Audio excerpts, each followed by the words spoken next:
This episode is brought to you by the Denver Art Museum. Don't miss Untitled Artist Takeover at the Denver Art Museum this Friday. Join the museum from 6 to 10 p.m. for a Halloween art party. Celebrate Halloween with featured artists Mo Graham and Christina Maldonado Badhand during a night of spooky creative fun. Costumes without masks are encouraged but not required. Join local artists for spellbinding dance and music performances, spooky art-making activities, and fun throughout the museum for all ages. Untitled Artist Takeover is included in general admission and free for Denver Art Museum members. Buy your tickets today at denverartmuseum.org. That's denverartmuseum.org. Today on CityCast Denver. From state funding for school lunches to contested DPS board seats, voters are making some big decisions this November about the future of education. DPS parent and Board Hawk podcast co-host Alexis Menacall-Harrigan joins me to take a closer look at the candidates, talk big ballot measures, and examine what the funding behind both the charter reform movement and teachers' unions means for Denver. Today is Thursday, October 30th. I'm Bree Davies, and here's what Denver's talking about.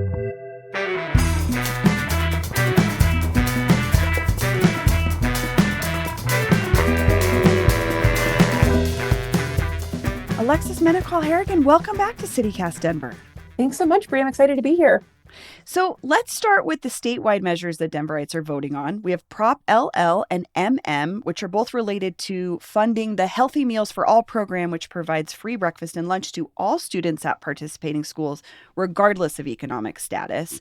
Why are we voting to fund a program that we just voted to fund 3 years ago?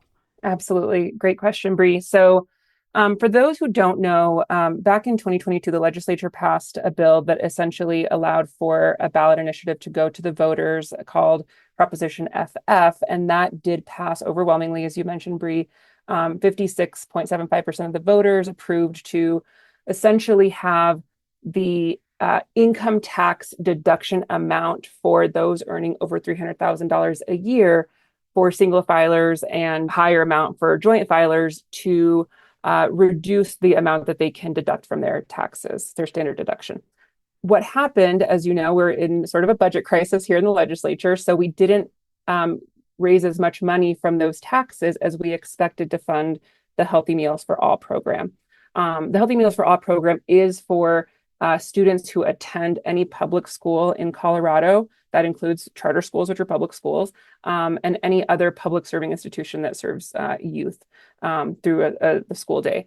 So because of the incredible budget deficit that we are in as a state, we have a deficit in funding those programs, so we can't fully fund the program.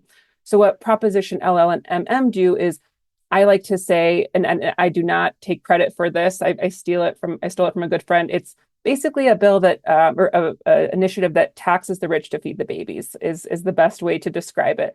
So it's only going to impact people who are making over $300,000 a year as an individual. And then I believe, and this is where I might have to check my facts, I believe it's $600,000 for people, joint filers, but I'm not positive on that one. I'll have to go back and check.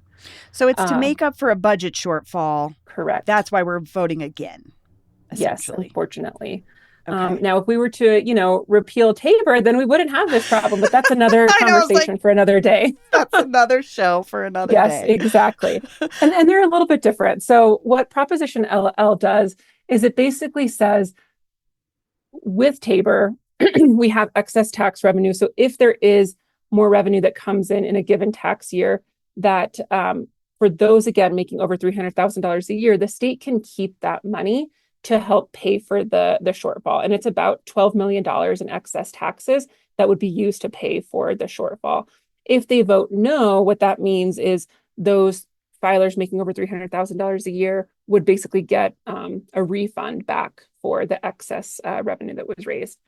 And it sounds confusing. Obviously, for those of you who are listeners, you're probably nerding out and you know what we're talking about. For those of you who don't know, like, how are you short, but then you also have excess? We have excess because with Tabor, anytime you have increased revenue, you have to give that money back to the voters. We can't recognize that revenue as a state, unfortunately. So this would be asking for permission to keep that money for Keep the schools. money. Yep. Okay. That would Okay. otherwise go back to voters and get your, And I don't even know how much the check is, like, nominal for somebody making $300,000 a year. and I haven't seen much opposition, but I did see this headline from the Denver Gazette, which said, quote, vote no to LL and MM's school meal money pit. Oh, God. Do you think they have a point? The opposition would say that there are students who do not qualify for free and reduced price meals program whose parents can't afford it, and you shouldn't pay for something that all students would have access to. I don't put a lot of weight in that. I myself was a student who qualified for free and reduced lunch when I was a kid, and there's a huge stigma. Back in the day, I don't know if this is still the case, like you would get different meals even, which was horrible. But then you would have to like show, the cafeteria person like a certain card or now I think it's usually your ID, but there is a stigma associated with being a kid who who qualifies for a free and reduced price meal. So what I think is so beautiful about this is that it eliminates the stigma, and for parents, especially in the time of ICE, literally like in our communities creating so much fear, you have families who are afraid to fill out government forms and who don't want to do the application process, which is simple, to become eligible for free and reduced price meals because they're afraid of what will happen with that data. And sorry I'm going to just do a couple of these tangents, Bree. When we're in a world where our own governor is giving up immigration information to the feds, like I, as a parent, if I were my kids qualified for reduced lunch meals, free and reduced price meals, I wouldn't want to fill out those forms if I were undocumented. So it's sort of a problem of our own creation. So I understand what happens if voters say no from the voter perspective. What happens if voters say no from the student perspective? Like, how would it impact students every day if we don't pass this? So what would likely happen is that you would see more school districts pushing people to fill out the forms, to figure out who qualifies and who doesn't, and then sort of go back to this, I hate to say it like this, the stigma of being a kid that's identified as qualifying for a free and reduced price lunch or a free and reduced price meal.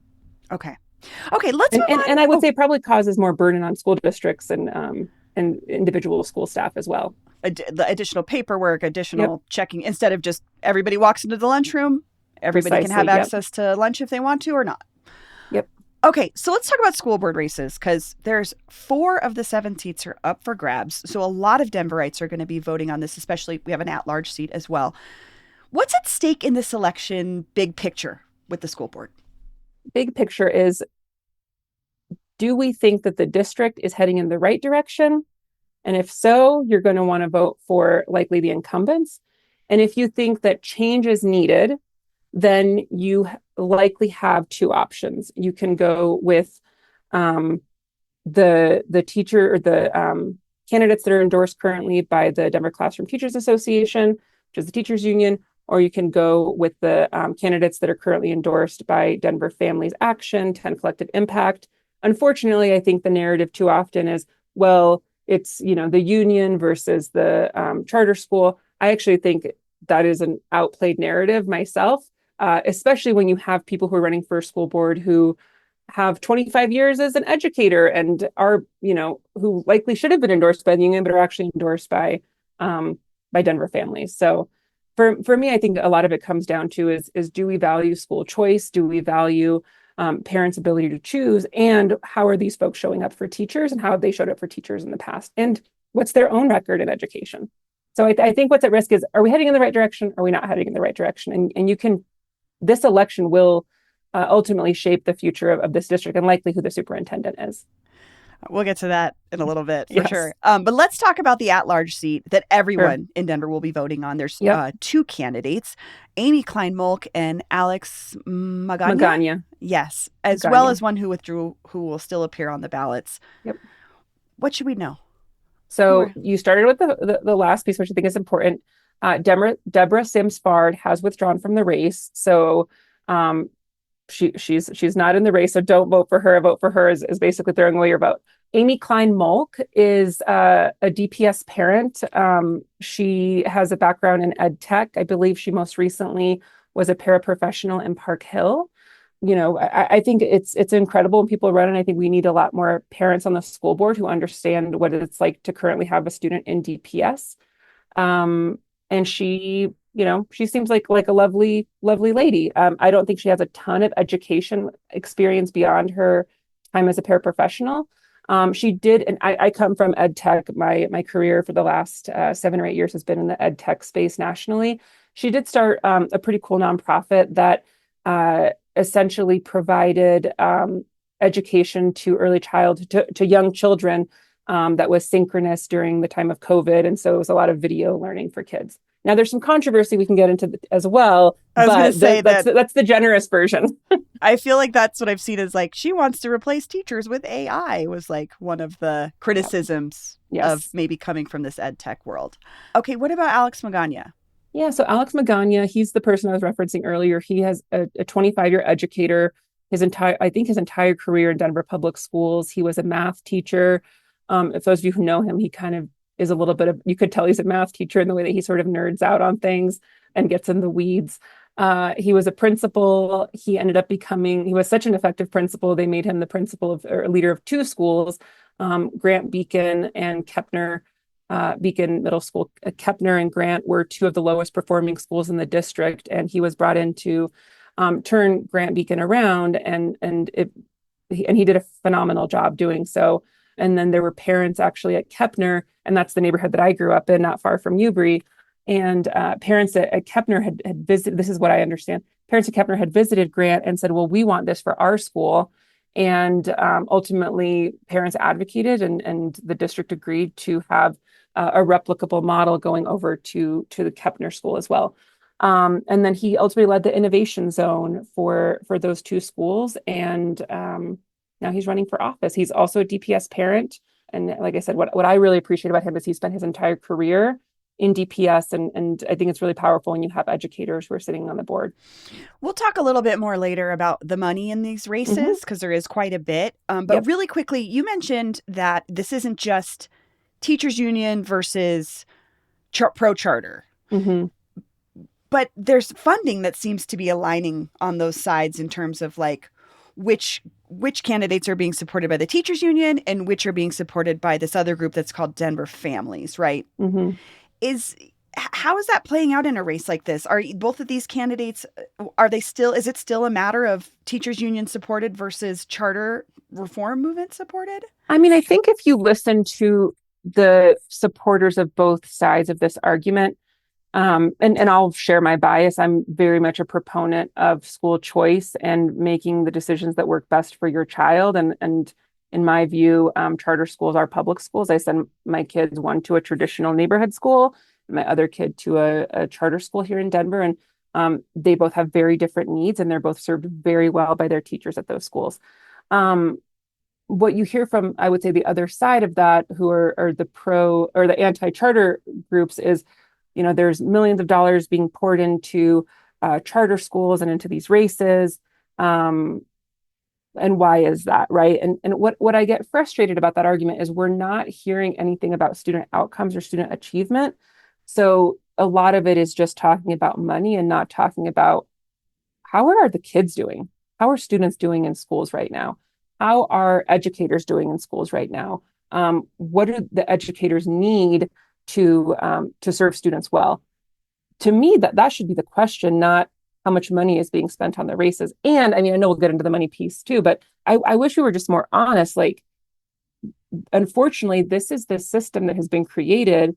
And I would be the first to say, like, great, let's repeal Citizens United. We absolutely need campaign finance reform. We've made incremental steps towards campaign finance here in Colorado with having campaign contribution limits, but there's still so much more that needs to be done. But I don't see that same level of advocacy from those individuals, because it also would hurt the union. The union also has an independent expenditure. Most people who are running these larger campaigns have independent expenditures, which is sometimes known as dark money, where they're funneling dollars to a large amount to run positive and negative ads for these candidates.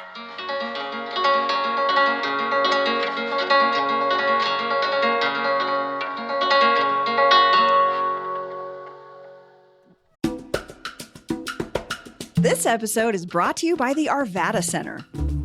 Fall under the spell of Disney's worldwide phenomenon, reimagined for the stage. Disney's Frozen is a powerful tale of sisterhood, acceptance, and finding the real meaning of true love. Playing November 21st through January 4th at the Arvada Center. Bring the whole family to experience this uplifting winter adventure. Disney's beloved movie featuring Colorado actors and costumes, sets, and theater magic, all created at the Arvada Center.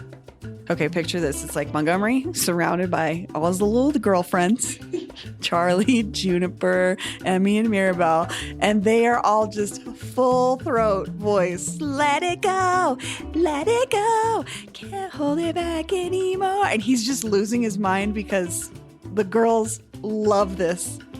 I think he secretly likes Let It Go the same way he secretly likes Pink Pony Club. Like, for some reason, he doesn't want anybody to know, and he's only 4, but I think he would, like, secretly, low-key also love going to see this show. This show is recommended for kids ages 4 and up. Tickets are available now at arvadacenter.org. That's arvadacenter.org. This episode is brought to you by Denver Film. Because movie lovers across the city are getting hyped. It's almost time for Denver's biggest celebration of cinema, and you don't want to miss it. I'm talking red carpets, celebs, Hollywood moguls, exclusive parties and VIP events, and you can be a part of it. Honestly, I've always had a great time at Denver Film Fest. Not only do they bring out so many good movies that you can just show up to basically a random theater on a Tuesday night on a whim and see something interesting, but you also have a chance to dress up nice, go out to a packed screening of one of the year's best, because they always bring the best. The Film Fest returns for its 48th year, running from October 31st to November 9th. They're featuring over 200 of the world's best new films, as well as all kinds of other great events. Choose your adventure and get tickets at denverfilm.org. That's denverfilm.org. This is actually great for my next question, which is about District 2, which is where I live. And there is a very contentious race happening here. Yes, there is. So it's incumbent, Xochitl Gayton, who is running against, I don't want to butcher her name, Mariana Del Hierro. Del Hierro. Okay. So I had been following this before I realized Mariana was running. She's been accused of mistreatment by former promontoras who are community health workers that work for a nonprofit here called Revision. Mm-hmm. And I think they just served, what did they serve her with? I should know. Anyway. Yeah. Yesterday, she was hosting, part of her free grocery program. There's a lot of fear in the community because SNAP benefits are being cut. She essentially was holding a meeting to reassure community members and participants of how Revision is stepping up and how they're working with the Food Bank of the Rockies and others to continue services for the most vulnerable in the Westwood community. And she was served with papers right after that meeting, calling for the unionization from UFCW Local 7. I actually spoke with Mariana right afterwards, and Mariana, like me, has been a very strong supporter of unions. And, she's like, what she said to me was absolutely, like, I support them and their ability to organize. And I just have to talk to, our attorney to make sure we're not violating anything. But so yes, they serve the papers. Okay, I know. I'm sorry. I made it super complicated. But she's coming from this nonprofit, this food access nonprofit. She's the executive director of Revision. And there has been this growing sea of complaints from employees there who say that accused alleged mistreatment by her as their boss.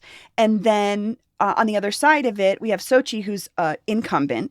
And I would say the flyers I get just say she's sowing chaos on the board. So I would love to know, like, what do we really need to know about these two candidates in terms of what's going on in this race? Right. So what's interesting about Xochitl, she is the only incumbent that is endorsed by the teachers union, by the DCTA. The other two are not. So there's a lot of questions in the community about why that's the case, why the other two didn't get the endorsement again. Xochitl has been on the board for the last 4 years. The critique of a lot of parents like me is we had one of the most dysfunctional school boards in recent history under her leadership when she was president. This was a time when there was a lot of infighting on the board, where they had to hire mediators to come in and help deal with interpersonal conflict. Now, I do think it got better once the 2023 election happened and some of the incumbents were not reelected and some people chose not to run for office again. But that being said, she was the one that was leading the district during this time as the board president. That's one piece. I think the other one is, if you think that Alex Marrero, the superintendent of Denver Public Schools, is doing a good job, then she's the one to vote for. She is very supportive of him. She thinks he's doing a great job. You know, I disagree with that, but if you think the district is heading in the right direction and you think the board is functional, she's your girl. Okay. And then Mariana, this is, I mean, I can see where this is playing into the race because this is her current job. Mm-hmm. How should, I mean, I'm still taking that into account, I would say, as a voter, because I don't know anything else about her. Yeah. So I think it's important to know, whenever you're thinking about voting leaders, is how have people showed up before they ran for office? What were people doing before they ran for office?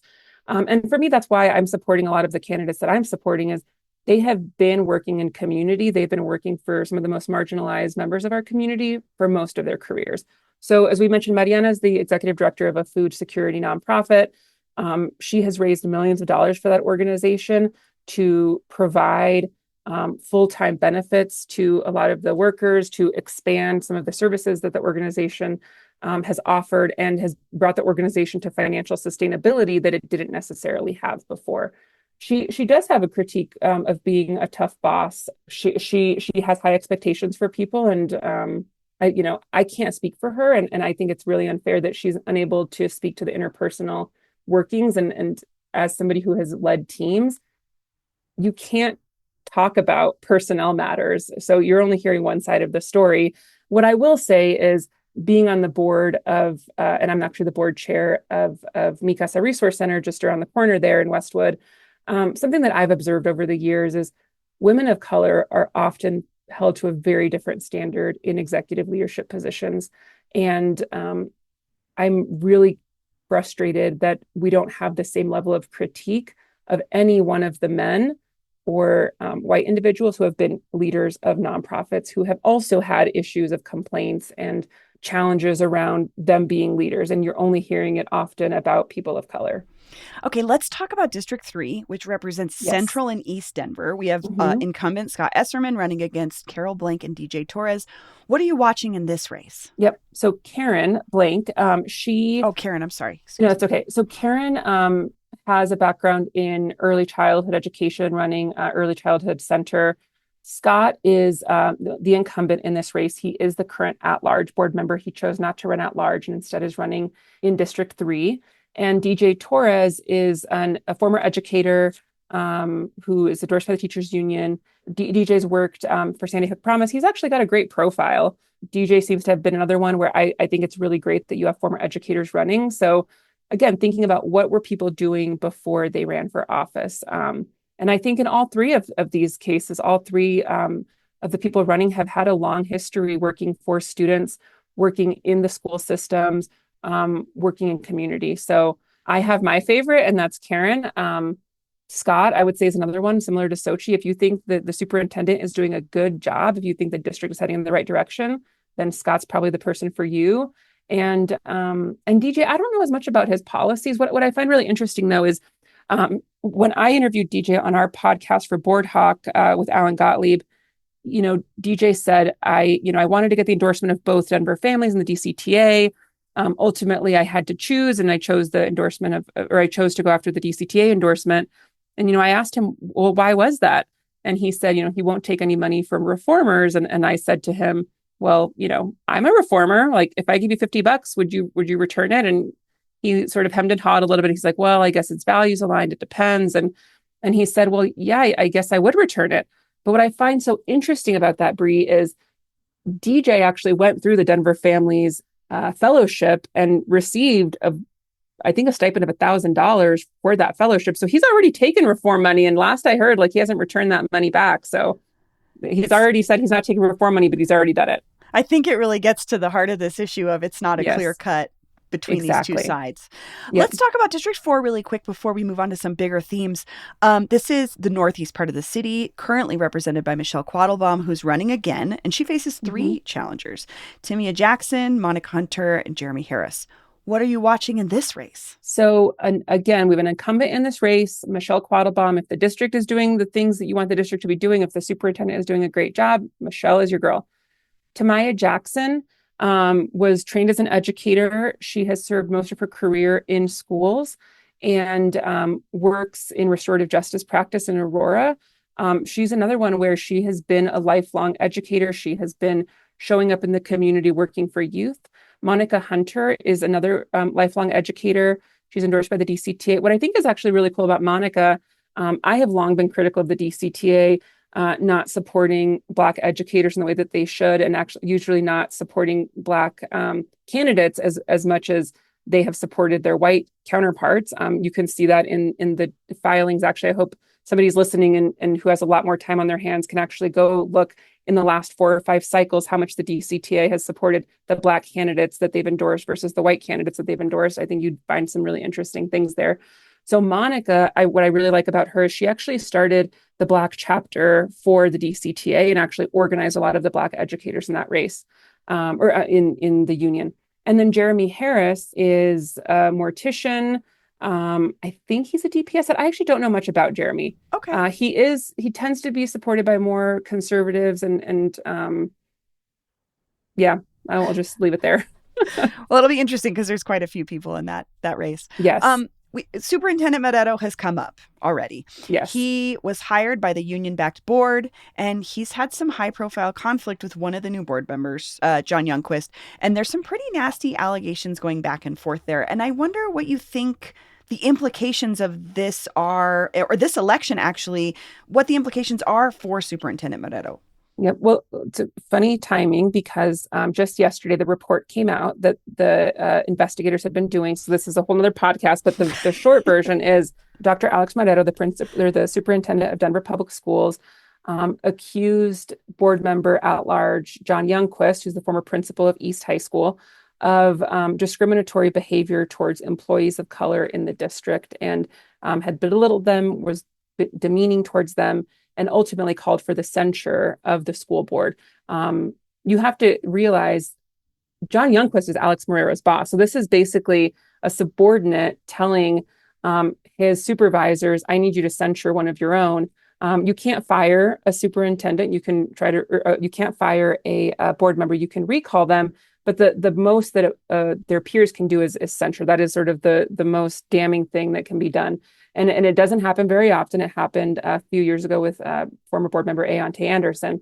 So the report did come out yesterday, and it essentially proved that a lot of the allegations were unfounded and unable to be proven to be true. So I think what was really interesting, though, is given that we now have a board meeting tonight where the board members will likely be voting to decide whether or not to censure John Youngquist. And my prediction is that the incumbents, who are very supportive of Alex Marrero, will likely vote to censure him, and those that were not will not. I think the ones that I'll be really interested to see how they vote are Marlene de la Rosa and Carrie Olson. Interesting. Mm-hmm. Yeah, these last few years with Superintendent Marrero have been really interesting just to watch from the sidelines. Absolutely. So yeah. So Chalkbeat reports that pro-charter groups have outspent teachers union groups 3-1, with hundreds of thousands of dollars coming from both Colorado and out-of-state millionaires. Why is there so much interest in Denver's school board races from these big donors? And I think DPS has long been a district that has shown that with innovation and strong leadership, we can actually do incredible things to close the equity gaps in our system. We've seen that under previous boards. We've seen that under previous superintendents.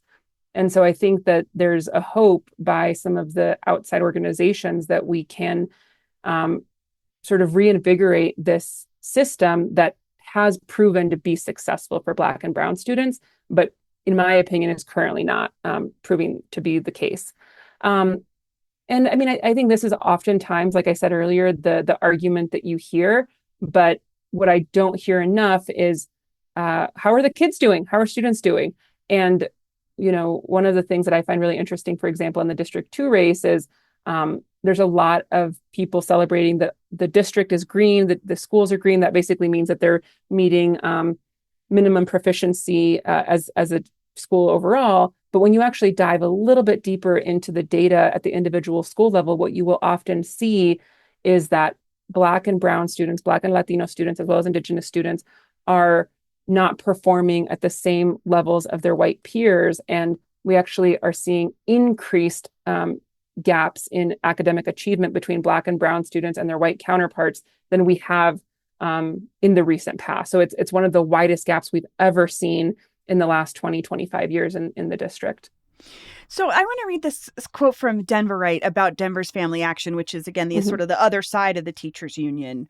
Denver's Family Action says it's broadened beyond its charter school roots and focuses on issues central to all models of public schools, but its primary funding source is the City Fund, founded by out-of-state billionaires Reed Hastings and John Arnold. The City Fund has donated millions to urban school board races in its support of, quote, charter and charter-like schools. I mean, I have to say that doesn't sound great up next to the teachers union versus out-of-state billionaires. You know what I mean? What is that? I mean, what are we missing here? Or what do you see in that? Yeah, I think when we hear about the money that's pouring in out of state, I often think about it as my day job is fundraising. So I fundraise from large foundations and corporations to support the work that we do, which is supporting teachers. We do a lot of teacher professional development. So I can't speak for Denver Families. I'm not associated with that organization, but every nonprofit fundraises. They just happen to have a C3, C4, and then they can use that money for C4 for electioneering. So I think this is how, unfortunately, our elections are run. What I do find interesting is, like, with the teachers union, you have the same thing. Yes, they're not spending as much, but it's happening on both sides. You have CEA, the state entity, as well as the NEA pouring money into these races. So, I mean, it's a valid critique. I would say, to me, the bigger critique is, until we fix campaign finance, this is the same exact game that's being played in city council, in the state senate, in the governor's race. And so much more to think about than just charter versus public schools. And I think what's so interesting is, like, especially in Southwest Denver, a lot of families don't even know if they're sending their kid to a charter school. They're just sending their kid to the school down the street, and it may be a charter school, it may be an innovation school. And if that school isn't serving their needs of that child, then they have the ability to make a choice to, like, go maybe a little bit further away to a school that does meet their needs. For example, like, I know we were talking earlier, Brie, like, something you and I value is bilingual education. Like, if your neighborhood school doesn't have a bilingual or dual immersion program, there are great schools in Denver that have dual immersion programs. Yeah. There's a couple that I have looked at for sure, but also I'm looking at the community aspect of Monroe, for instance, which is close to us and felt very much like the neighborhood, but their programming is not specifically bilingual education, although that's probably sort of happening by the nature of the makeup of the students. But gosh, this is just so much to think about. Alexis, thank you so much for joining me. I appreciate it. Of course. It was so great to be here, Brie. Thanks. And make sure everybody votes. This is an off-year election, so we have way too many people who don't turn in their ballots, so please turn in your ballot.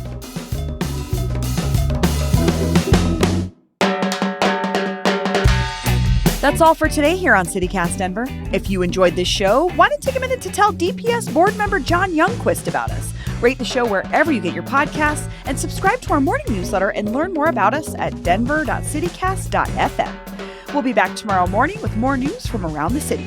Bye-bye. Let me try that again.